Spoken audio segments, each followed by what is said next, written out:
Hello everyone, this is Mansi from Evidyati George in. Coming to question number 7, exercise 14.3. So in this question we have, can we have a rotational symmetry of order more than 1 whose angle is 45 and 17 degree? So हमसे पूछा गया है अगर angle of symmetry ये है, so क्या उस figure का रोटेशनल सिमेट्री का ऑर्डर मोर देन 1 होगा या नहीं? सबसे पहले हमें पता है कि complete angle is 360 degree, means कि अगर हम किसी भी फिगर को रोटेट करते हैं so complete rotation is 360 degree.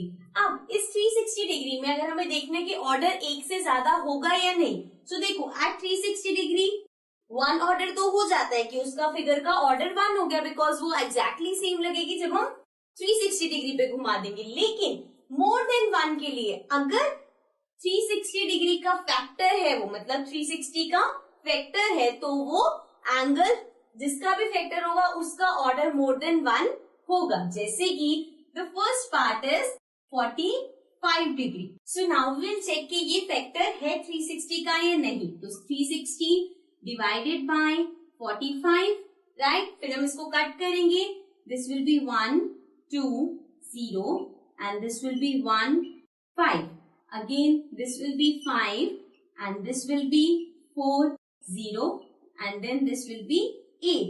Means ये जो 8 आए, एक तो हमने देखा ये कंप्लीटली कट हो गया और ये इसका फैक्टर है, तो सबसे पहले तो यही पता चल गया कि ये मोर देन 1 होगा और उसका ऑर्डर एक्चुअल में क्या होगा, इट विल बी 8, बिकॉज हमारे पास 8 बचा है।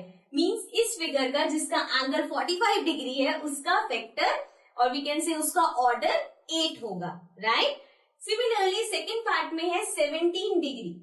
अब अगर हम 17 डिग्री देखें, so if I try to divide 360 and 17, so हम इसे कट नहीं कर सकते। So this means this is not a factor of 360 degree and इसका मतलब है कि यहाँ पे जो इसकी फिगर होगी उसका ऑर्डर ऑफ सिमेट्री भी मोर देन 1 नहीं होगा, सिर्फ 360 डिग्री पे उसका ऑर्डर होगा, that will be 1.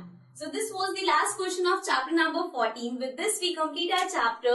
If you have any doubt, any query, please leave it in the comments below and also subscribe our channel. Bye bye.